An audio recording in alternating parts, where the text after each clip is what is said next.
Good Sunday morning to you. This Velco Weather Hazards update is valid the rest of today, Sunday, through next Saturday, the 23rd of January. Very cold upper level low will be tracking through New England while weakening Sunday night into Tuesday. Expect some benign, fluffy snowfalls. Could add up locally in our upper summits, maybe as much as a half a foot. The only areas of real concern, none for utilities, but travel will go downhill certainly with areas of snow showers falling occasionally. Gradient winds will flare up Monday and Tuesday afternoons across the southern Green Mountains. Frigid northwesterly flow will bring Arctic chill, but nothing extreme. There'll be a 3-day stretch of good project weather as high pressure builds in, really starting about Wednesday and lasting into Friday. Expect some cold nights and chilly days, but those temperatures may moderate some for the next weekend. Here's this cold upper level low. This is going to be working on through the region. It's picking up Great Lakes moisture and eventually will supply that and push through the region. The main area here will be Sunday night. There'll be some fluffy accumulations of snow, no utility threat. And this is how the play-by-play works here. You can see this these dashed lines here signaling the lower thickness values and very, very cold air associated with this upper level system. This is going to be working across and eventually washing out. This nor'easter, nothing to worry about. It goes wide right out to sea. And so the sequence is, as we get into really overnight Sunday night and into the Monday morning period here, you can see a little shot of snow, but very low in terms of water content.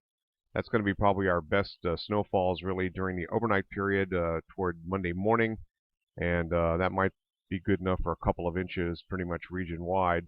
A little bit more will then start to cook into the region as a kind of a trough of low pressure left over will then drop in on a northerly flow. This will happen on Monday afternoon, and the best locations, generally the northern Green Mountains up around JP country, could see 6 inches.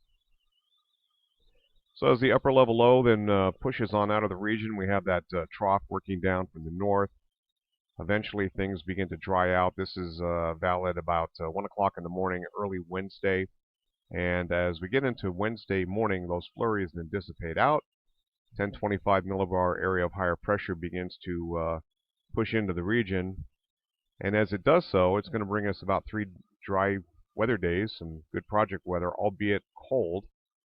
Doesn't look like we have any real issues as high pressure will be kind of elongated in nature. And this could set up a pretty strong nor'easter to our south around the I-95 corridor. Something we'll have to watch. Usually the history is that these typical nor'easters then track a little further to the north over time as models have a tendency, bias to keep them a little further south. But the area of higher pressure ridging across the region may do the job, and we may miss out. This would be valid, by the way, 1 o'clock on Saturday morning, Saturday afternoon. Now, in terms of winds, this would be valid about 1 o'clock on Monday. And you can see the southern Green Mountains potentially have some thresholds, perhaps around 40 miles per hour. We could see some northwesterly winds blow in. And this kind of falls apart as you get into the evening hours, and then it reappears again as we get into, again, 1 o'clock on Tuesday. So both those afternoons have the possibility of seeing some fairly strong winds. Right along the ridgeline of the areas probably of Windsor, Windham, and secondarily perhaps Bennington County. And looking at the total 7-day total accumulation of precipitation, this would include all snow. We're looking at generally getting up to about a little bit over a half inch here. And this coincides very well with what we're seeing with the Weather Prediction Center, about a half inch to a quarter inch, with just a little bit over a half inch. Main action is going to be really along the eastern seaboard, mostly the northeastern areas of southern New England, northeastern coast, and into the middle Atlantic states. And then, of course, out west, being bombarded by continuous threats of cold fronts that work on through and giving some much-needed rainfall to the western coast. Looking at general cold air supply, this is Vermont here, the Great Lakes, and of course the eastern seaboard. The coldest air is being modified as it comes down through, so nothing super extreme, although you're hearing a lot of horror stories. Looks like the coldest air in the northern hemisphere is in parts of Siberia. You can see there is some sort of a cross-polar flow here that makes it in toward the Canadian archipelago and northern Greenland, but it's a question mark whether or not that's going to be a continuous flow or we're going to be that oscillation pattern in our future. The maximum temperature anomalies, these are the daytime highs. They're running about 3 to 6 degrees below normal over the course of the next 5 days. 3 days later, about the same for us. You see a little bit more of a trend of some warmth trying to push toward the east coast.